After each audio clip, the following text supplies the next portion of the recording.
आज 29 जून है और 29 जून से रिलेटेड सारे मोस्ट इम्पॉर्टेंट करंट अफेयर को हम लोग पढ़ेंगे और उससे जुड़े हुए तथ्यों को भी समझेंगे। तो चलिए शुरू करते हैं।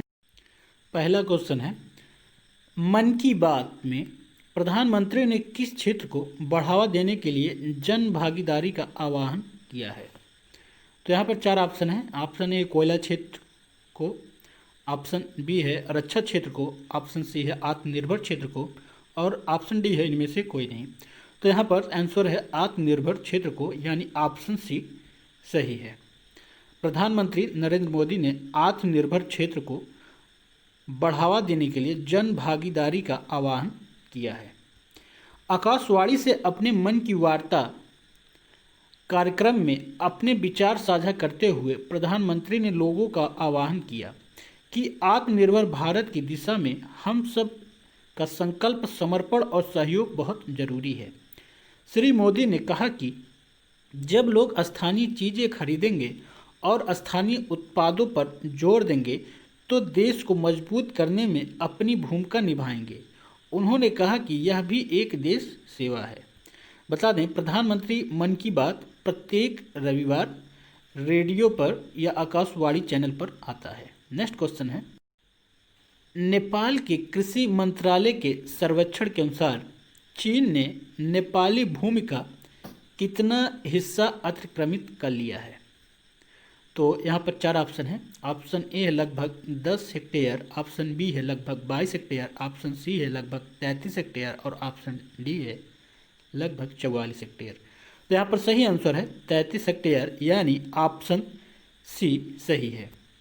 नेपाल के कृषि मंत्रालय के सर्वेक्षण विभाग द्वारा तैयार की गई एक रिपोर्ट ने संकेत दिया है कि चीन ने नेपाल चीन सीमा के कुछ क्षेत्रों में नदियों के प्रवाह को मोड़ दिया है। ये नदियां दोनों देशों के बीच प्राकृतिक सीमा के रूप में कार्य करती हैं। रिपोर्ट के अनुसार कुल 11 स्थानों पर जहां चीन ने नेपाली क्षेत्र का अतिक्रमण किया है, इन 10 स्थानों पर चीन द्वारा अतिक्रमित नेपाली भूमि का कुल क्षेत्रफल लगभग 33 हेक्टेयर है। कितना? 33 हेक्टेयर।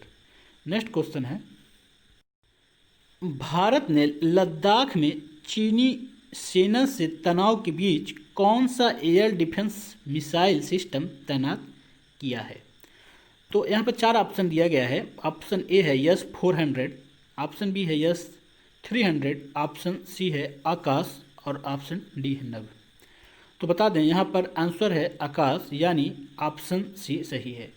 मीडिया रिपोर्ट के अनुसार LAC पर चीन के लड़ाकू विमान और हेलीकॉप्टर पर नज़र रखने के लिए सेना ने पूर्वी लद्दाख में Akash advance air defence missile system तैनात कर दिया है।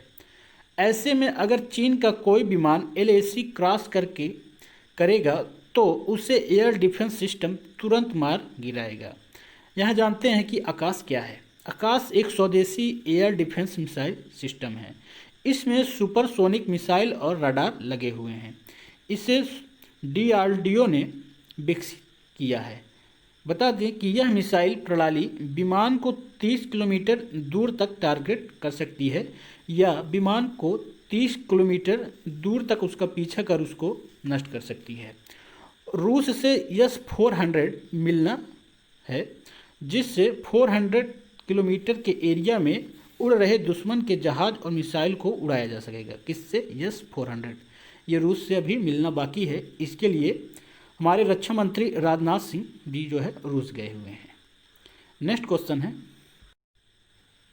केंद्रीय स्वास्थ्य मंत्रालय कोरोना मरीजों के इलाज के लिए हाल ही में क्लिनिकल प्रोटोकॉल में किस दवा को शामिल किया है? तो चार ऑप्शन है। ऑप्शन ए है बीटाडाइन, ऑप्शन बी है डेक्सामेथासोन, ऑप्शन सी है पेरीफिराफोटो और ऑप्शन डी है क्रोसिन। तो इसका सही आंसर है डेक्सामेथासोन, यानी ऑप्शन बी सही है। इसे मॉडरेट तथा गंभीर लक्षणों वाले मरीजों के इलाज में इस्तेमाल किया जाएगा, डेक्सामेथासोन को।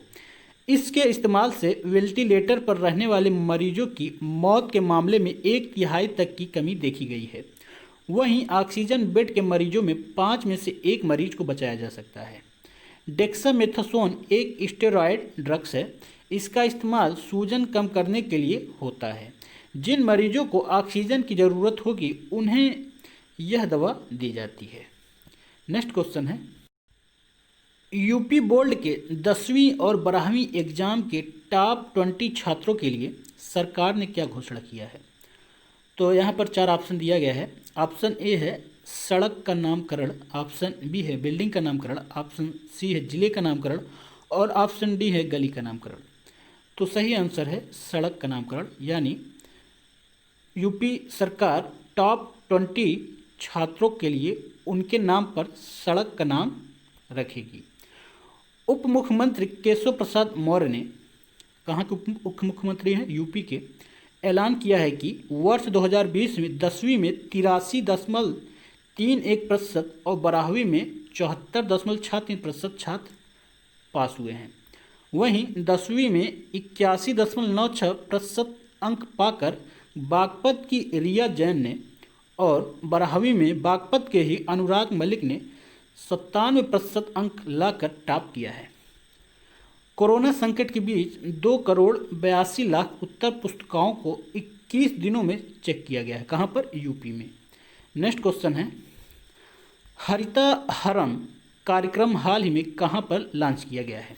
तो यहाँ पर 4 ऑप्शन है। ऑप्शन ए है तेलंगाना, ऑप्शन बी है पंजाब, ऑप्शन सी है बिहार और ऑप्शन डी है उड़ीसा। तो सही आंसर है तेलंगाना, यानी ऑप्शन ए सही है। हरितहारम राज्य में वृक्षों की संख्या को बढ़ाने के लिए तेलंगाना द्वारा क्रियान्वित एक वृक्षारोपण कार्यक्रम है। तेलंगाना के मुख्यमंत्री ने हाल ही में हरितहारम कार्यक्रम के 6ठे चरण का शुभारंभ किया है। इस कार्यक्रम के 6ठे चरण के तहत राज्य भर में 30 करोड़ पौधे लगाने का लक्ष्य रखा गया है।